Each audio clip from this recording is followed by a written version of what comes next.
ಸೌಭಾಗ್ಯದ ಲಕ್ಷ್ಮೀ ಬಾರಮ್ಮ, ನಮ್ಮಮ್ಮನಿ ಸೌಭಾಗ್ಯದ ಲಕ್ಷ್ಮೀ ಬಾರಮ್ಮ. ಅದೆಷ್ಟೋ ಕೋಟಿ ಮನೆಗಳ ಹೆಂಗಳಿಯರ ಸಂಭ್ರಮದ ದಿನ. ಮಹಾಲಕ್ಷ್ಮಿಯನ್ನ ಶ್ರದ್ಧಾ ಭಕ್ತಿಯಿಂದ ಆಹ್ವಾನಿಸಿ ವರವ ಕೇಳುವ ದಿನ. ವರಮಹಾಲಕ್ಷ್ಮಿ ಹಬ್ಬ ಬಂದೇ ಬಿಡ್ತು ವೀಕ್ಷಕರೇ. ಈ ಹಬ್ಬದಂದು ಅಸಂಖ್ಯ ಜನ ಪೂಜೆ ಪುನಸ್ಕಾರ ಮಾಡಿ ವರ ಕೊಡಮ್ಮ ತಾಯಿ ಅಂತ ಮಹಾಲಕ್ಷ್ಮಿ ಮುಂದೆ ಬೇಡ್ಕೊಳ್ತಾರೆ.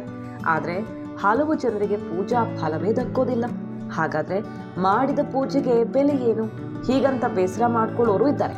ಹೀಗಾಗಿ ವರಮಹಾಲಕ್ಷ್ಮಿ ಹಬ್ಬದ ದಿನ ಏನ್ ಮಾಡ್ಬೇಕು, ಏನ್ ಮಾಡಬಾರ್ದು, ಜೊತೆಗೆ ಕಳಶ ಸ್ಥಾಪನೆ ವಿಧಿವಿಧಾನ ಏನು, ಪೂಜೆ ಹೇಗಿರ್ಬೇಕು ನೋಡೋಣ ಈ ವಿಡಿಯೋದಲ್ಲಿ. ವಿಡಿಯೋ ನೋಡೋಕ್ಕೂ ಮುನ್ನ ತಪ್ಪದೆ ನಮ್ಮ ಡಂಗುರ ಕರ್ನಾಟಕ ಚಾನೆಲ್ನ ಸಬ್ಸ್ಕ್ರೈಬ್ ಆಗಿ ಮುಂದಿನ ಎಲ್ಲ ವಿಡಿಯೋ ಅಪ್ಡೇಟ್ಗಳಿಗಾಗಿ ಪಕ್ಕದಲ್ಲಿರೋ ಬೆಲ್ ಬಟನ್ ಕೂಡ ಒತ್ತಿ.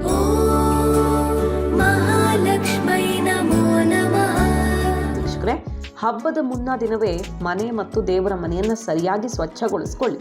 ಯಾಕಂದ್ರೆ ಶುದ್ಧವಾಗಿರೋ ಜಾಗದಲ್ಲಿ ಮಾತ್ರ ಮಹಾಲಕ್ಷ್ಮಿ ನೆಲೆಸೋದು.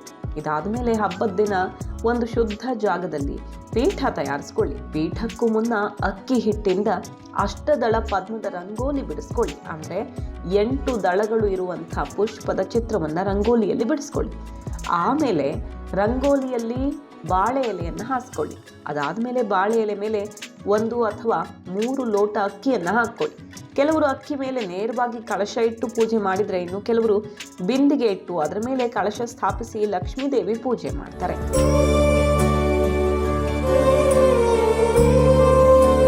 ದೇವಿ ಮತ್ತು ಪೀಠದ ಅಲಂಕಾರಕ್ಕೆ ತಪ್ಪದೆ ತಾಜಾ ಹೂಗಳನ್ನೇ ಬಳಸಿ. ಪ್ಲಾಸ್ಟಿಕ್ ಹೂಗಳನ್ನು, ಆಧುನಿಕ ಮಾರುಕಟ್ಟೆಯಲ್ಲಿ ಸಿಗೋ ಚಿತ್ರ ವಿಚಿತ್ರ ವಸ್ತುಗಳನ್ನು ಬಳಸೋದ್ರಿಂದ ಅಂತಹ ಪ್ರಯೋಜನ ಇಲ್ಲ. ಇನ್ನು ನೀವಿಡೋ ಕಳಶವನ್ನ ವರುಣ ಕಳಶ ಅಂತ ಕರೆಯಲಾಗುತ್ತೆ. ಅಂದ್ರೆ ಮುಖ್ಯ ಕಳಶದಲ್ಲಿ ನೀರನ್ನೇ ಹಾಕಬೇಕು. ಬರೀ ಕಳಶ ಇದ್ರೆ ನೀರು ಹಾಕಿ ಇಡಬಹುದು. ಬಿಂದಿಗೆ ಮೇಲೆ ಕಳಶ ಹಾಕ್ತಿದ್ರೆ ಮೊದಲು ಬಿಂದಿಗೆ ತುಂಬ ಅಕ್ಕಿ ಅಥವಾ ನವಧಾನ್ಯಗಳನ್ನ ಹಾಕಿಟ್ಟು ಅದರ ಮೇಲೆ ನೀರು ತುಂಬಿದ ಕಳಶವನ್ನ ಇಡಿ.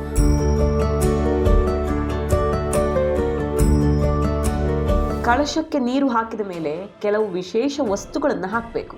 ಮೊದಲನೇದಾಗಿ 6 ಗೋಡಂಬಿ ಹಾಕಿ, ನಂತರ ಅರಿಶಿನ ಬಣ್ಣದಲ್ಲಿರೋ 6 ಕವಡೆಗಳನ್ನ ಹಾಕ್ಕೊಳ್ಳಿ.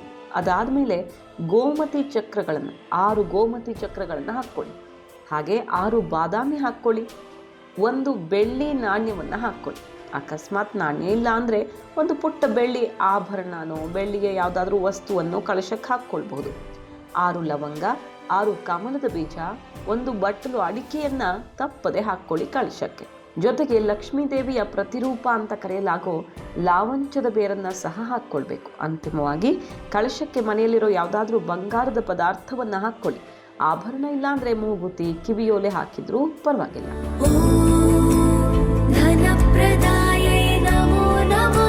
ಆದರೆ ಯಾವುದೋ ಪದಾರ್ಥವನ್ನು ಕಳಶಕ್ಕೆ ಹಾಕೋ ಮುನ್ನ ಮರೆಯದೆ ಮೊದಲು ನೀರಿಂದ ತೊಳೆದು ನಂತರ ಹಾಲಿಂದ ತೊಳೆದೇ ಕಳಶಕ್ಕೆ ಹಾಕಬೇಕು.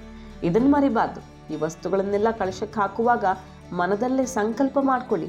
ಮಹಾತಾಯಿ ಮಹಾಲಕ್ಷ್ಮಿಯ ಅನುಗ್ರಹಕ್ಕಾಗಿ ಪ್ರಾರ್ಥನೆಯನ್ನ ಮಾಡ್ಕೊಳ್ಳಿ. ಈ ವರ್ಷವೂ ಕೂಡ ಅಮ್ಮ ನಿನ್ನನ್ನ ಮನೆಗೆ ಆಹ್ವಾನ ಮಾಡ್ತಿದ್ದೀವಿ, ಪೂಜೆ ಪುನಸ್ಕಾರ ಮಾಡಿ ನಿನ್ನ ಸಂಪ್ರೀತಗೊಳಿಸಬೇಕು ಅನ್ನೋ ನಮ್ಮ ಮನದಿಚ್ಛೆಗೆ ಯಾವುದೇ ವಿಘ್ನಗಳು ಕೂಡ ಬರದೇ ಇರಲಿ ಅಂತ ಮನದಲ್ಲೇ ಸಂಕಲ್ಪ ಮಾಡ್ಕೊಳ್ಬೇಕು. ಈ ಬಗ್ಗೆ ಮೊದಲು ವಿಘ್ನೇಶ್ವರನಿಗೆ ಸಂಕಲ್ಪ ಮಾಡಿಕೊಂಡು ನಂತರ ಲಕ್ಷ್ಮೀದೇವಿ ಪ್ರಾರ್ಥನೆಯನ್ನು ಮಾಡಿಕೊಂಡು ಮುಂದುವರಿರಿ. ಭಕ್ತಿಯಿಂದ ತಾಯಿಯನ್ನು ಆರಾಧಿಸಿ ಮುತ್ತೈದೆಯರಿಗೆ ಬಾಗಿನ ಕೊಟ್ಟು ವ್ರತವನ್ನ ಸಂಪನ್ನಗೊಳಿಸಿಕೊಳ್ಳಿ.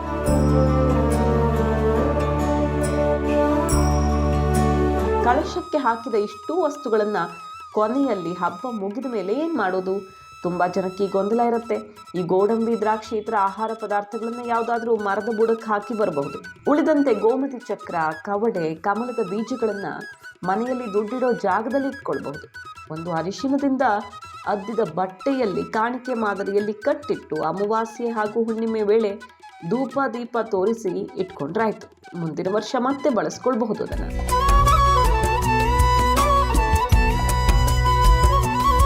ವೀಕ್ಷಕರೇ, ಇದಿಷ್ಟು ವರಮಹಾಲಕ್ಷ್ಮಿ ಹಬ್ಬದ ದಿನ ಕಳಶ ತಯಾರಿಸುವಂತಹ ಸರಿಯಾದ ವಿಧಾನ. ಮಾಹಿತಿ ನಿಮ್ಗೆ ಇಷ್ಟ ಆಗಿದ್ರೆ ತಪ್ಪದೆ ಡಂಗುರ ಕರ್ನಾಟಕ ಚಾನೆಲ್ನ ಸಬ್ಸ್ಕ್ರೈಬ್ ಆಗಿ, ಹಾಗೆ ಮುಂದಿನ ಎಲ್ಲ ವಿಡಿಯೋ ಅಪ್ಡೇಟ್ಗಳಿಗಾಗಿ ಪಕ್ಕದಲ್ಲೇ ಇರೋ ಬೆಲ್ ಬಟನ್ ಕೂಡ ಒತ್ತಿ. Thank you.